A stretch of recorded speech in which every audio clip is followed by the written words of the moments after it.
Today, I'm going to be discussing the controversial ending to one of the best horror films of the last 15 years. Welcome back, fellow Scream Addicts. I'm Jason Jenkins, call me Jinx, and for today's discussion, I'm going to be talking about one of my very favorite horror tales. Now, imagine, if you will, a murderer lurking about the edge of a property. He's staked out the home on this land. He knows the routines and schedules of each of the family members living there. He's planned to strike at a certain time late at night, and strike he does, murdering the parents and taking away their college-age daughter. What this killer doesn't realize is that, unbeknownst to him, the daughter's best friend has just arrived to spend the weekend at this home, an additional presence the murderer hadn't counted upon. This young woman hid while the murders were being committed and stowed away in the killer's large vehicle he used to spirit away her friend. Eventually, the murderer stops at a gas station, allowing our heroine to escape his vehicle and seek help. Unfortunately, this leads to the murder of the poor gas station employees and sees our heroine left behind before she eventually races after the murderer in another vehicle, leading to an inevitable showdown between villain and heroine. Sounds great, right? And surely you know what I'm talking about, right? Which movie I'm talking about? Yeah, I'm talking about Intensity, the 1997 TV movie based on the Dean Koontz novel. I adore this movie. Now, I'm not necessarily the biggest Koontz fan, but the novel is excellent. It's sort of a swift, unrelenting thriller that more than earns its title, and the film, again, came along about 2 years after the book's publication as a two-part miniseries event starring John C. McGinley as Edgeler Vest, this crazed killer, and a wonderful Molly Parker as China Shepherd, Intensity's dogged heroine. The solid cast, coupled with Canadian filmmaker Yves Simoneau's razor-sharp direction, makes Intensity one hell of a white knuckler that's sadly been too little seen over the past 2 decades, mostly due to its unavailability on home formats. It finally saw a DVD release in 2012 and comes highly recommended by this fan. Seriously, seek this flick out.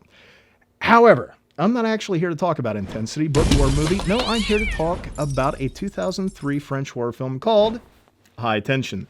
The first major film from splat packer Alexandre Aja, who will go on to direct the remake of Wes Craven's The Hills Have Eyes, along with Piranha 3D, a remake of the Joe Dante film. High Tension arguably kickstarted the wave of French extremist horror films that ran concurrently with, and eventually outlasted, America's torture porn run in the early to late aughts.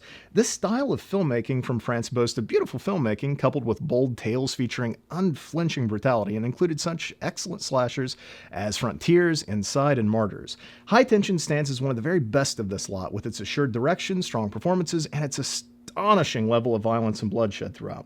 It was so well received when it came out, and it should be noted, the film didn't hit the States until 2005 from Lionsgate in a cut form as this sort of strange hybrid of subtitled French and dubbed English. It was weird, but it was so well received that nobody really took it to task for being such a blatant rip-off of Koontz's novel and its film adaptation.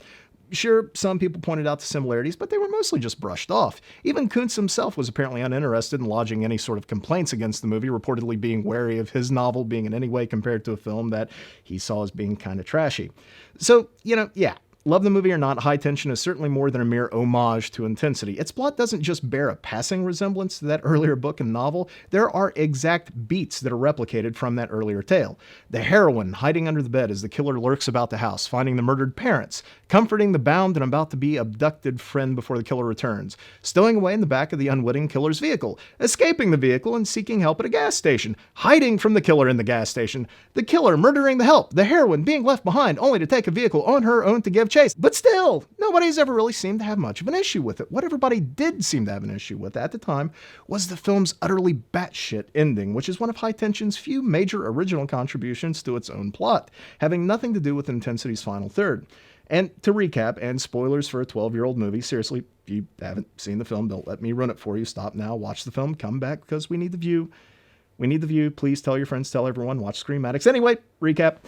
High Tension opens in a police station where a battered and bruised young woman named Marie, played by Cécile de France, is in custody. A video camera pops on and she begins to give a recount of the events that led her there. And then the movie more or less follows the same beats as Intensity.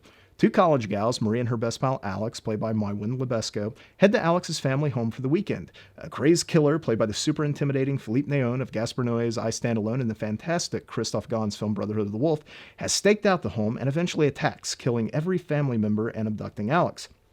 The killer, of course, doesn't realize that Marie is in the house and that she is a force to be reckoned with.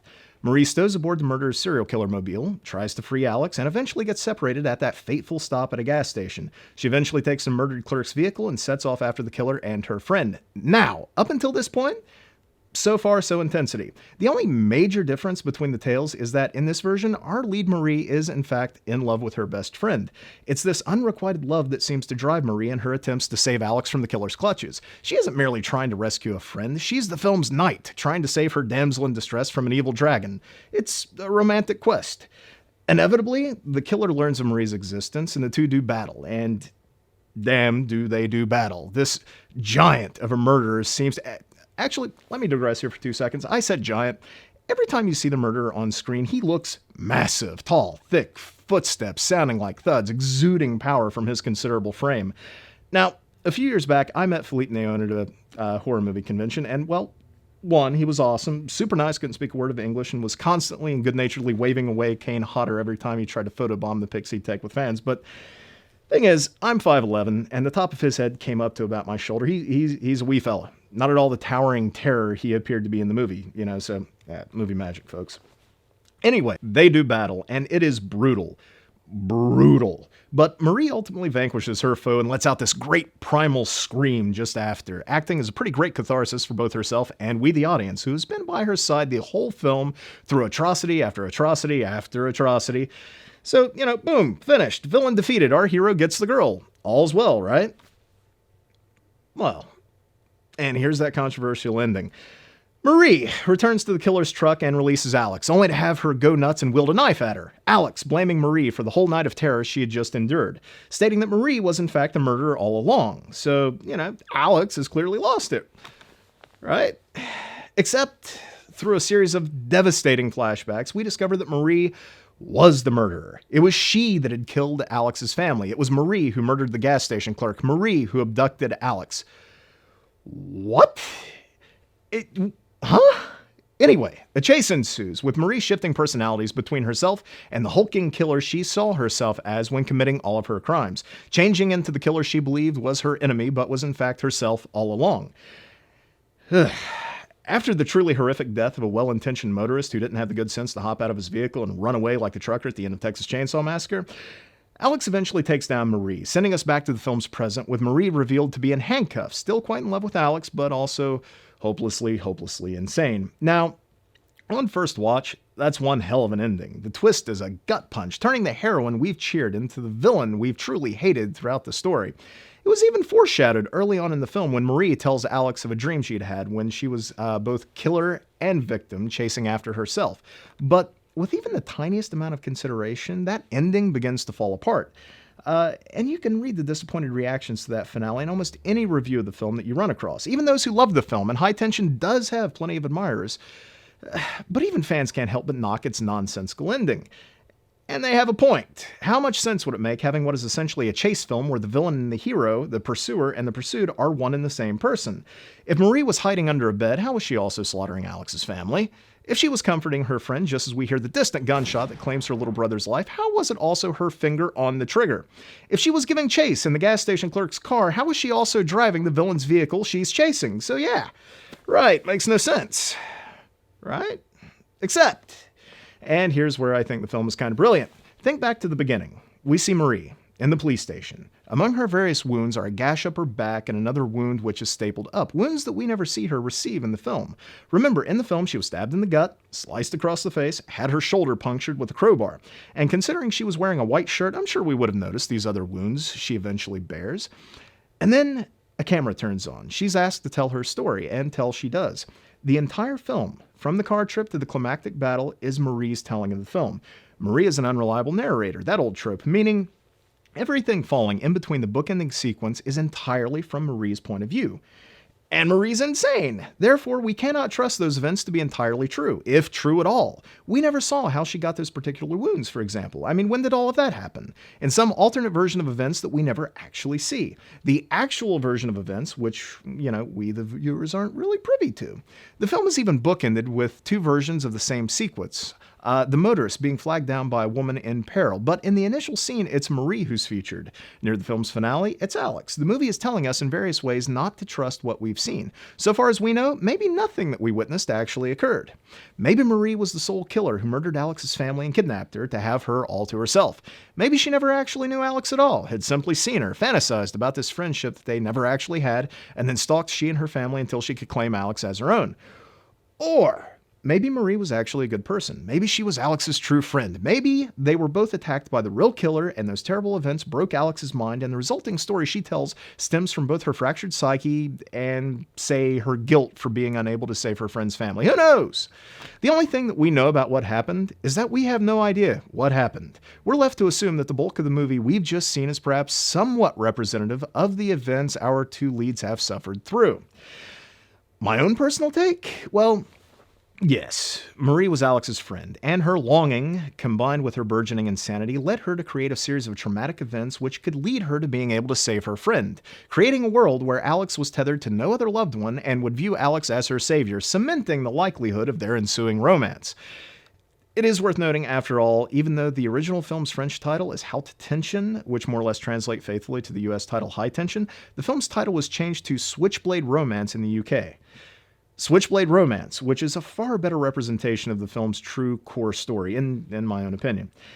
And about that romance, in addition to the police station sequence, the film is bookended with Marie saying the line, "I won't let anyone come between us anymore. I won't let anyone come between us anymore."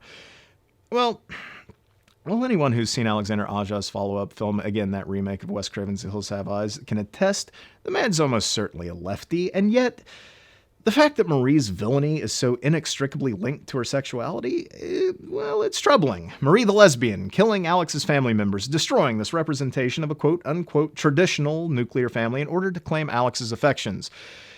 Problematic if one were to imagine that this story is meant to be a broad representation, but really, it's almost certainly not. It's a horror film with a neat twist. It's Angela at the end of Sleepaway Camp. Penis a-dangling. Just as I doubt that Sleepaway Camp is an attack on transgender folks, I seriously doubt that High Tension is any sort of negative commentary on homosexuality. Rather, if we can just focus on the film as being a singular character study of a disturbed individual with their very specific reasons for the crime they're committing, well, in that regard, High Tension's ending isn't problematic, it's fascinating. And for all that earlier talk about High Tension being a ripoff, I can't deny that it's a fantastic film. It's gripping, it's terrifying, it's heartbreaking. It boasts some gorgeous photography and strong performances across the board, to say nothing of Aja's skillfully directed set pieces. To my mind, dodgy inspiration aside, High Tension is one of the very best horror films of this century, not in spite of its ending, but because of it. So let me know, do you agree? Do you disagree? Get back to me and let me know your own thoughts on that ending and what your own theories are concerning what may have actually happened during the film's events.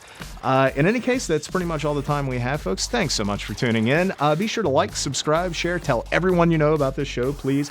Get at us through Facebook and Twitter. That is at Scream Addicts, or you can yell at me. I am at Jinx1981. In any case, until next time, Scream Addicts, I am Jinx, and I'll see you next time.